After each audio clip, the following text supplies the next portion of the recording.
विक्रम राव साहब, दो सवाल हैं जो मैं जिन पर बहस करना चाहता हूं। बाकी किसके पास कितने विधायक, किस विधायक ने किस रंग की कमीज पहनी है, बाकी सब चैनल में लोग बता ही रहे हैं, उसमें मेरी रुचि नहीं, ठीक है ना। कि पटोले ने क्या कहा और राउत क्या बोले, इन सब से में भी बहुत रुचि मेरी नहीं।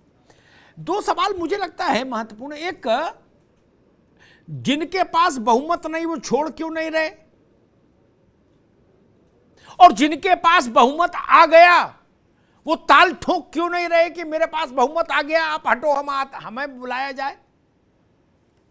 ये बड़ा महत्वपूर्ण विषय। 5 दिन 6 दिन हो गए और अभी पेश लड़ ही नहीं रहा, अभी पतंग में ढील दिए जा रहे हैं। अरे उद्धव ठाकरे के पास बहुमत नहीं तो वो इस्तीफा दें, घर जाएं। एकनाथ शिंदे के पास सारी शिवसेना आ गई तो शिंदे जी आए मुंबई और शपथ ग्रहण की तैयारी करो। वैसा कोई नहीं कर रहा, उसके पीछे वजह। और दूसरी बात जो मैं आज चर्चा करूंगा आपसे, उस पर जरूर आरंभिक टिप्पणी लेना चाहता हूं कि हमारे आप जैसा आदमी भी जितनी फ्रिक्वेंटली ओला उबर टैक्सी हायर नहीं कर सकता आर्थिक कारणों से, उससे ज्यादा रंगबाजी से बिंदास बेलौस चार्टर्ड विमान ऐसे घूम रहा जैसे कल्लू का टेम्पू हो। क्या बोले यार पान खाने जाना, बोले चार्टर खड़ा ले जाओ। दूसरा बोला तो उसके साथ हमको भी जाना, बोले उसके साथ नहीं जाएंगे, अलग ले, बोले आप अलग ले जाओ। मैं देख रहा हूं नेकर पहने पहने विधायकों की फोटो आ रहे हैं, अंजीर का जूस पी रहे हैं, लेटे हैं, और पूछो क्या तो करे राष्ट्र सेवा में लगे हैं। देश सेवा, राष्ट्र सेवा, समाज सेवा, और जनता के दुख में दुबले हो रहे हैं। मतलब एक बार साल में अगर बाल बच्चों को 5 स्टार ले जाओ तो अगले साल हिम्मत पड़ती दोबारा ले जाने की, एक खाना खिलाने के लिए। रुकने की बात नहीं कह रहा, वहां 7-7 8-8 दिन पूरी बारात रुकी है। एक दिन रात का फंक्शन होता है लड़की के ब्याह का, आजकल 5 तारा होटल में जो करते हैं उसमें कमर टूट जाती है राव साहब, नहीं? तो आपके अनुभव से मैं समझना ये चाह रहा हूं कि ये जो 7 तारा 8 और 10 तारा टाइप का जो मामला है, और ये चार्टर्ड विमानों का और ये सब जो है, इसका भुगतान तो होता होगा, या जहाज वाली कंपनियां जो हैं या होटल ये भी राष्ट्र सेवा में फ्री चल रहे हैं, फ्री? राव साहब। अमिताभ भाई, पहली बात तो आप हमेशा मर्म पर चोट करते हैं, बड़ी कड़वी बात बोलते हैं, और कड़वी बात सच भी होती है।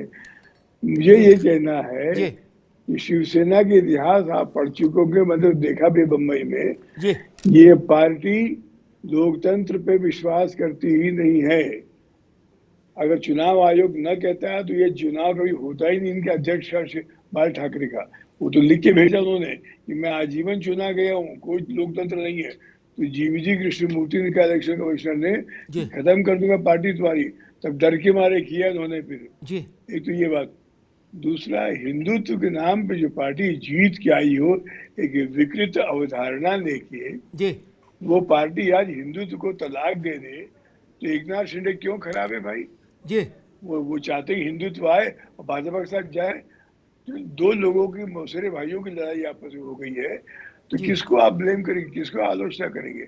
हाँ, दूसरी बात जो आपकी बहुत महत्वपूर्ण है, इस पे गौर करना चाहिए। इस देश को अगर लोकतंत्र रूप में जिंदा रहना है और नैतिकता होनी हो, खासकर गांधी की विरासत के रूप में। ब्लैक मनी इन पॉलिटिक्स, ये किताब मैंने बहुत पहले पढ़ी थी, बड़ी गजब की किताब थी। उसमें किस प्रकार भारत और विदेश पूंजी शाह, थैली शाह लोग पैसा डालते हैं। आप सोचते हैं कि बंबई के 2 महान औद्योगिक लोग जो अमीर है इसमें भारत के, वो लोग पैसा नहीं देते होंगे? पार्टी को तोड़ना, डालना, ये सब चीजें, प्रधानमंत्री मुख्यमंत्री बनाने में पैसा खर्च होता है। हम देख चुके हैं इसको। तो अमिताभ भाई, आप तो बड़ी नजदीक से दिल्ली में देखते रहे हो, तो कोई रुकावट की बात कर रहा है, कोई अवरोध पैदा करने की चर्चा कर रहा है, कोई सोच रहा है, या नरेंद्र मोदी स्वयं क्यों हो, कोई सोच रहे ये ईविल है, ये षड्यंत्र है, इसको रोकना चाहिए। जब तक वो हल नहीं निकलेगा, समाधान नहीं होगा अविनाश भाई, तब तक हम लोग ढिंढोरा पीटते रहेंगे और फिर दाग के 3 पात हो जाएगा। बहुत अच्छी बात की राव साहब आपने। मैं पॉलिटिकल मित्रों के पास चलता हूं। संजीव कौशिक का स्वागत है। वो बहुत लंबे समय तक एक मीडिया एनालिस्ट के तौर पर हमारे साथ बैठे और अब वो आम आदमी पार्टी के प्रवक्ता हैं। ये उनकी हमारे साथ पहली मुलाकात है इस रूप में, इसलिए बहुत स्वागत। मैं एक बात समझना चाह रहा था, बाकी तो किस्सा कहानी। जो अंजीर का जूस कहीं पी रहे थे, मान लो गोवा में पिए हो, मध्य प्रदेश वाले एपिसोड में पिए हो, कर्नाटक वाले में पिए हो, या आज पी रहे हो, या कल और किसी राज्य के चलते पिए, क्या वही लोग सरकार में आते जाते हैं बाद में? ठीक। फिर जब वो भाषण देते हैं और अधिकारियों से कहते हैं कि शुचिता का जीवन जिए, देश सेवा में प्राण होम दें, तो अधिकारी सोचते नहीं होंगे जो उनके भाषण को झेलते हैं कि गुरु महीना भर वहां कबड्डी खेलते रहे 7 तारा में, खेत बेच के बिल चुकाए थे। कौशिक जी, मैं समझना चाह रहा हूं, मैं बस वास्तव में नहीं समझ पाया। 35 साल की पत्रकारिता में भी आज तक ये नहीं समझ पाया। किसी 5 तारा में चले जाओ, चाय पीने में 500-700 रुपया एक आदमी को लग जाते हैं। अमिताभ जी, देश की आर्थिक राजधानी मुंबई है और सारी कवायद मुंबई के सत्ता पे। अरे नहीं, जो आर्थिक नहीं थी, जो भुखमरी की राजधानी थी, वहां भी मामला यही है। वहां कोई टेम्पू जा रहा? मध्य प्रदेश तो कोई राजधानी नहीं है देश की, ना आर्थिक ना सांस्कृतिक। वहां भी जब ऐसा कार्यक्रम हुआ, सांस्कृतिक कार्यक्रम, और सिंधिया जी के आशीर्वाद से वो कबड्डी हुई राष्ट्रीय अंतर्राष्ट्रीय स्तर पर, तो वहां भी यही डिस्को डांस हुआ 20-22 दिन, नहीं हुआ क्या?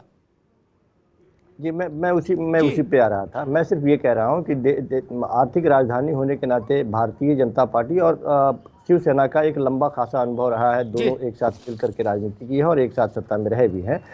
दोनों मुंबई के सत्ता के बारे में बहुत नज़दीक से वो जानते हैं कि किस तरह से यहाँ की सत्ता चलाई जाती है और क्या क्या यहाँ खासियत है और क्या क्या खूबी और खामी है।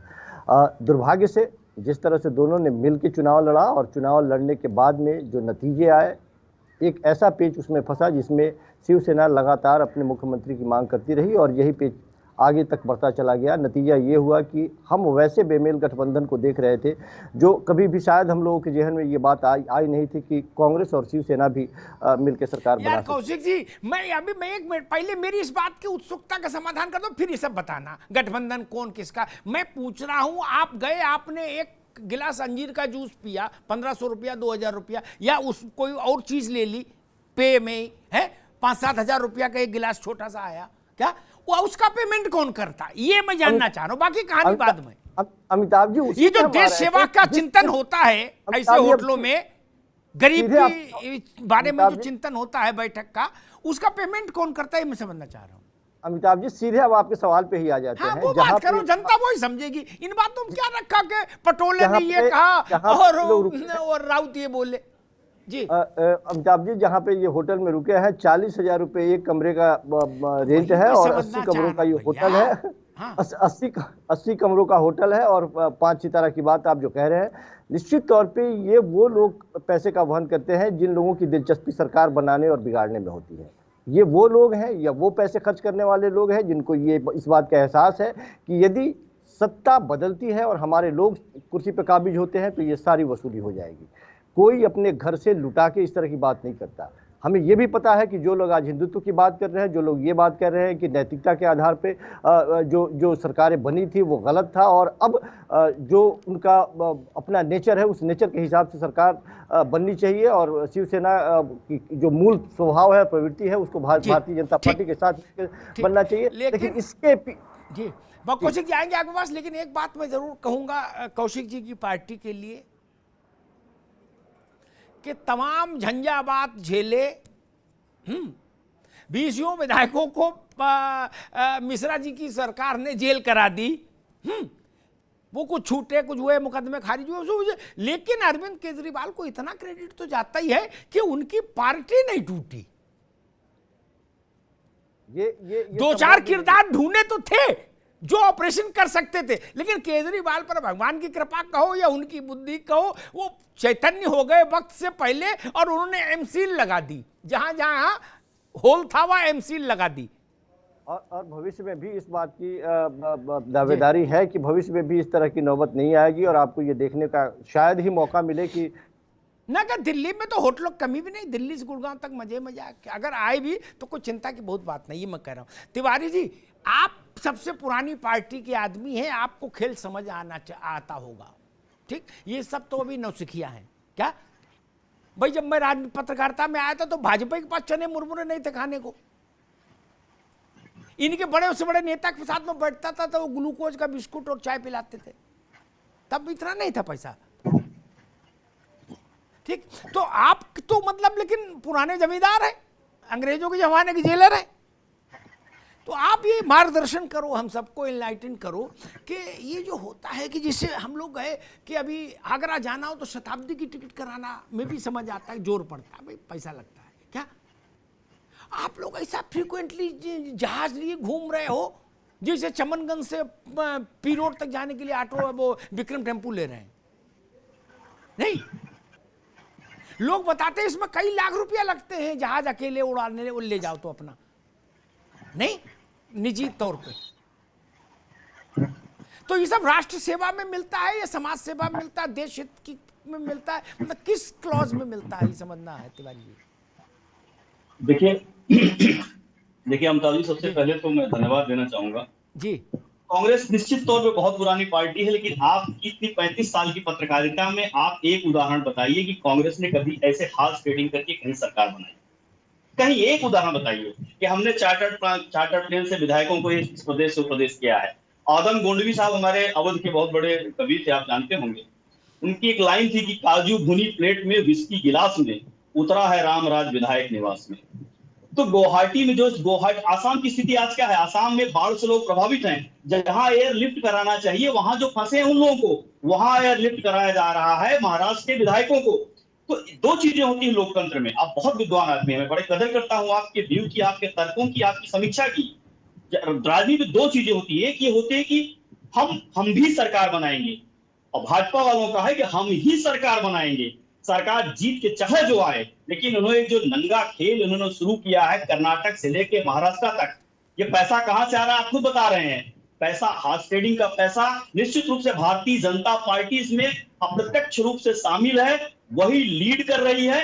और पूरे इनको छटपटाहट होती है कि देश में लोकतंत्र जिंदा कैसे है, किसी और पार्टी के सिंबल की सरकार कैसे है, इनको ये नहीं पच रहा है। इनको हिंदुत्व से, देश की जनता की भलाई से कोई वास्ता नहीं है। कितना पैसा लग रहा हो इसको आप खुद सोच सकते होंगे कि जितना प्रधानमंत्री जी जितना संसद की चौखट पे उन्होंने सर झुकाया था, मेरे ख्याल से संसद पे चौखट पे सर झुकाने वाला कोई ऐसा प्रधानमंत्री नहीं है जो अपने वादे से मुकरा हो। और संविधान और संसद के मानवीय मूल्यों का, संवैधानिक मूल्यों का जितना ज्यादा अपमान भारतीय जनता पार्टी ने प्रधानमंत्री नरेंद्र मोदी जी के नेतृत्व में किया है, आज तक ऐसा कभी नहीं हुआ है। कांग्रेस पार्टी ने 35 सालों के इतिहास में कभी हार्स ट्रेडिंग नहीं की, कोई उदाहरण ऐसा नहीं है। हमने जनता का जो निर्णय होता है वो स्वीकार होता है। ठीक है राजेश बाबू, भारतीय जनता पार्टी को चुना, आपको चुना, किसको चुना, हमको चुना, हम उनके निर्णय का सम्मान करते हैं। हम विधायक खरीद के सरकार बनाने के पक्ष में नहीं। ठीक।